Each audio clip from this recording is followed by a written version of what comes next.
नमस्कार दोस्तों, कैसे हैं आप सभी। स्वागत है आपका हमारे YouTube चैनल KR हिंदी कहानियाँ में। आज मैं आपको सुनाने जा रहा हूँ बहुत ही सुंदर और रोचक कहानी। आशा करता हूँ यह कहानी आपको पसंद आएगी। आज की कहानी है प्यार के खातिर। सेठ श्यामलाल के पास भगवान का दिया हुआ सब कुछ था, मगर कुछ नहीं था तो सिर्फ औलाद सुख, जिसके लिए उन्होंने एक एक करके 3 शादियां भी की, मगर उनके घर के आंगन में बच्चे की किलकारी नहीं गूंजी। जब काफ़ी समय गुजर गया तब श्याम लाल जी ने एक अनाथ बच्चे को गोद ले लिया, जिसका नाम शेखर था। उसे सेठ की पहली बीवी ही माँ का प्यार देती थी, बाकी उन दोनों बीवियों को तो वह फूटी आंख नहीं सुहाता था। श्यामलाल भी उसे अपने सगे बेटे की तरह ही प्यार व दुलार देते थे। शेखर को पढ़ाने लिखाने, संगीत विद्या, घुड़सवारी और भी विद्या का ज्ञान दिलवाई। सेठ के पास धन दौलत की कमी तो थी नहीं। समय के साथ शेखर बड़ा और शादी लायक हो गया। शेखर की शादी एक बहुत बड़े सेठ चमनलाल की बेटी से तय हो गई। शादी की खूब धूमधाम से हो गई। शादी के कुछ ही दिन बाद शेखर व्यापार के सिलसिले में कुछ दिनों के लिए बाहर जाना पड़ा। काम बढ़ता गया। शेखर को 8 से 10 महीने लग गया। एक दिन उसके पास एक तार मिला, जिसमें लिखा था, शेखर तुम घर वापस आ जाओ, तुम्हारा छोटा भाई हुआ है। यह सुनकर लड़का सोचने लगा, अब मेरा उस घर में कोई काम नहीं है, लिहाजा मैं वापस नहीं जाऊंगा। अपनी पत्नी के बारे में सोचने लगा कि पता नहीं वह बड़े घर की बेटी है, मेरे साथ निबाह कर पाएगी भी कि नहीं। यदि मेरे साथ गुजारा कर लेगी और मेरा साथ देगी तो हम दोनों मिलकर जिंदगी पार कर लेंगे, नहीं तो वह अपने रास्ते, मैं अपने रास्ते। यही सोच कर वह उससे मिलने चल दिया। चलते चलते उसे शाम हो गई तो एक जगह रुक गया जहां वह बावड़ी बनी थी। वहीं एक छोटी सी झोपड़ी भी थी। वह बावड़ी के किनारे बैठा कुछ सोच ही रहा था कि एक बुढ़िया आकर कहने लगी, यहाँ क्या कर रहे हो बेटा, किसके यहाँ जा रहे हो। वह बोला, बूढ़ी अम्मा, रास्ते से जा रहा था, रात हो गई तो यहीं रुक गया। अगर तुम्हें कोई परेशानी ना हो तो आज रात मैं यहीं रुक जाऊं और सवेरा होते ही अपने रास्ते चला जाऊंगा। बेटा, रुकने को तो तुम रुक सकते हो, पर मेरे सेठ की बेटी को पता चल जाएगा तो अपने बाप से कहकर हमें काम से निकलवा देगी, क्योंकि सब कुछ वह अपने झरोखे से देखती रहती है। अगर तुम्हें यहाँ देख लिया, मेरी तो सामत आ जाएगी, लात मार कर मुझे इस घर से निकलवा देगी। मेरी एक भतीजी भी है जो उसी के पास सेवा में लगी रहती है। उसके आसपास नौकरों की लंबी फौज है। खूबसूरत तो इतनी है कि अप्सरा भी उसके आगे फेल हो जाए। यह सुनकर शेखर उत्सुकतावश पूछ बैठा, तुम्हारे सेठ की बेटी सचमुच इतनी सुंदर है? मगर उनके और भी तो बच्चे होंगे। बूढ़ी अम्मा बताने लगी, सेठ को सिर्फ एक बेटी ही है। सेठ जी उस पर जान छिड़कते हैं। अगर जरा भी छींक आ जाए तो डॉक्टरों और हकीमों की फौज खड़ी कर देते हैं। लाखों में एक है हमारी आराधना बिटिया। भगवान करे उसे हमारी भी उम्र लग जाए। हमारा बुढ़ा जब मरा था तब सेठ जी ने ही यहीं पर रहने को जगह दे दिया था, नहीं तो आज दर दर की ठोकरें खाती फिरती। तुम्हारे सेठ ने उसका अभी तक लगन नहीं किया क्या? किया था ना। किस्मत का खेल भी निराला होता है। आराधना बिटिया की लगन सेठ श्यामलाल के गोद लिए बेटे संग हुआ, मगर 60 साल के उम्र में श्यामलाल सेठ को लड़का हुआ।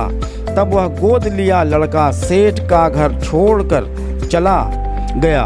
हमारे सेठ जी ने बहुत ढूंढा पर वह कहीं नहीं मिला। मैंने सुना है अगर दामाद जी मिल जाते तो उनको घर जमाई बना कर रखना चाहते थे सेठ जी। शेखर बूढ़ी की बात सुनकर समझ गया कि आराधना ही मेरी लुगाई है, परंतु गहरी ठंडी सांस लेकर बोला, वह तो बड़े घर की बेटी है, उसकी मेरे साथ नहीं निभ पाएगी। हम दोनों नदी के दो ऐसे किनारे हैं जो कभी नहीं मिल सकते। यह जानते हुए कि आराधना मेरी जीवन संगिनी है, फिर भी अपने ख्वाहिशों और अरमानों का गला घोंटकर शेखर वहाँ से चला गया। इधर आराधना बूढ़ी और शेखर की बातें झरोखे में खड़ी सब सुन रही थी और यह जान गई कि शेखर कोई और नहीं बल्कि वही मेरा पति परमेश्वर है, जो दर दर आवारों की तरफ एक ठिकाने के लिए भटक रहा है। शेखर रात भर एक मंदिर के कोने में पड़ा रहा। दूसरे दिन वह सुदूर एक गांव जा पहुंचा। वहां उसकी भेंट लाखन से हुई। दोनों की बातचीत होने के बाद उसने बताया, यह मेरा गांव है और मैं यहाँ का सरपंच हूँ। एक खाली पड़े मकान को दिखाते हुए बोला, यह मेरा मकान बहुत दिनों से खाली पड़ा है, आपका जब तक जी करे यहाँ रह सकते हैं। शेखर ने सरपंच जी की बात सुनकर धन्यवाद किया और उस मकान की सफाई करके रहने लगा। एक दिन वह चारपाई पर लेटा कुछ सोच रहा था कि दरवाजे पर किसी ने कुछ देने की गुहार लगाई। बार बार सुनाई देने वाली आवाज़, वह आवाज़ जानी पहचानी सी लग रही थी। वह बाहर निकलकर सामने देखता है, फटे हाल में एक बूढ़ी अम्मा कुछ खाने को मांग रही थी। उन्हें देखते ही शेखर झट से पहचान लिया और बोला, अरे अम्मा, तुम इस हाल में क्या हुआ? सब ठीक तो है ना? उसे घर के भीतर बुलाकर चारपाई पर बिठाते हुए कहा, अम्मा तुम यहाँ आराम से बैठो, मैं तुम्हारे खाने पीने का कुछ बंदोबस्त करता हूँ। जब बूढ़ी अम्मा ने खा पी लिया तब शेखर ने पूछा, आपकी यह दशा क्यों और कैसे हुई? बूढ़ी ने रोते हुए बताया, बेटा उस दिन हम तुम जो बातें कर रहे थे, हमारे सेठ की बेटी ने झरोखे में खड़ी होकर सब सुन लिया था और उसी दिन मुझे और मेरी भतीजी श्यामा दोनों को अपने घर और काम दोनों से यह कहकर निकलवा दिया कि तुम मेरे घर की बात बाहरी लोगों से चुगली करती फिरती हो। उस दिन से घर घर मांग कर अपना और अपनी भतीजी का पेट भर रही हूँ। अम्मा तुम्हारी यह दशा मेरी वजह से हुआ है। अब तुम मेरे साथ रहोगी, मुझे भी 2 रोटी बनी बनाई मिल जाया करेगी। और हाँ, अपनी भतीजी श्यामा को भी यहीं बुला लो, यहाँ बहुत जगह है, सब लोग रह लेंगे, तुम चिंता मत करो। बूढ़ी अम्मा गांव जाकर चौथे दिन भतीजी श्यामा के साथ वापस आ गई। जैसा शेखर ने सोचा था, श्यामा उससे भी ज़्यादा सुंदर थी।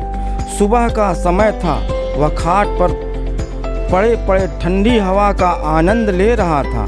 तभी श्यामा सिर पर घड़ा रखे पानी भरने निकली। शेखर उसे देखकर लंबी सांस खींचते हुए उठकर बैठ गया। उसका रूप बहुत ही मनमोहक, ताजे फूल की तरह खिला हुआ चेहरा, आंखों में सरलता थी। उसने भी शेखर को तिरछी नज़रों से देखा।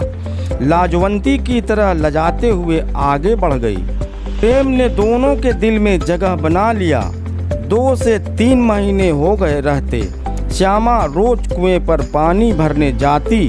शेखर उसको मटके में पानी भरकर लाते हुए देखता, उसे लगता कोई अप्सरा बल खाते हुए उसके पास चली आ रही हो। वह जब भीतर जाता, उसका कमरा साफ, बिछौना सलीके से लगा रहता, जैसे उसका कोई अपना ख्याल रखता हो। श्यामा उसको अपने हाथ की बनाई रोटियां बड़े प्यार से खिलाती, मगर कभी कुछ बोलती न थी। बस उसको प्रेम प्यासों की तरह देखती रहती, जैसे भक्त अपने भगवान की आस में रोज मंदिर जाकर उसका दर्शन करता है। शेखर उसके प्रेम में मतवाला हो चुका था। एक दिन श्यामा हाट गई थी कुछ सौदा लेने। वापस आई तो शेखर चारपाई पर पड़ा कुछ सोच रहा था कि तभी श्यामा आ गई। उसके आते ही शेखर उसका हाथ पकड़कर बोला, श्यामा रुकना, एक बात पूछनी थी। क्या तुम मुझसे प्रेम करती है? ऐसा क्यों बोल रहे हो? मैं तुम्हारा प्रेम पाने के लिए 10 मील दूर चलकर आई हूँ। आज तक तुमने कहा तो नहीं। धत, कोई ऐसे कहता है क्या? इतना कहते ही उसका चेहरा सुर्ख गुलाबी हो गया। बस फिर क्या, आसमान और धरती एक हो गए।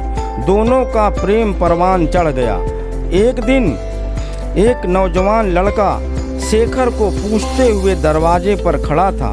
शेखर उसे देखते ही पहचान गया। वह तो उसके पिता श्यामलाल के गांव का था। उसने कुशल क्षेम पूछने के बाद कहा, शेखर, तुम्हें ढूंढते महीनों हो गया, अब मिल गए हो। चलो गांव चलते हैं, वहाँ तुम्हारा घर और जागीर कौन संभालेगा? सेठ जी का जो लड़का था वह हैजा में मारा गया। उसके मरते ही तुम्हारे सेठ जी दुनिया छोड़ गए और वे तीनों औरतें जायदाद को लेकर आपस में रोज झगड़ते रहती हैं। अब तुम्हारे अलावा कोई है नहीं देखने वाला। चलो अपनी गद्दी संभालो। मैंने तुम्हारी बड़ी माँ से कहा था कि तुम्हें ढूंढ कर ही वापस आऊँगा। शेखर ने कहा, तुम चलो, मैं 10-12 दिनों में आ जाऊँगा। इतना कहकर शेखर ने उस लड़के को विदा कर दिया। इधर श्यामा उन दिनों की सारी बात सुन लेती है। शेखर से पूछती है, कौन था वह लड़का? क्या कह रहा था? मेरे गांव से था और बुलाने आया था। कह रहा था कि सेठ श्यामलाल और उनके बेटे का निधन हो गया है। वहाँ कोई नहीं है जागीर देखने वाला। सेठानियों में अनबन चल रही है, पर मेरा मन वहाँ जाने का बिल्कुल नहीं कर रहा है, क्योंकि मेरा दिल तो यहाँ तुम्हारे पास है।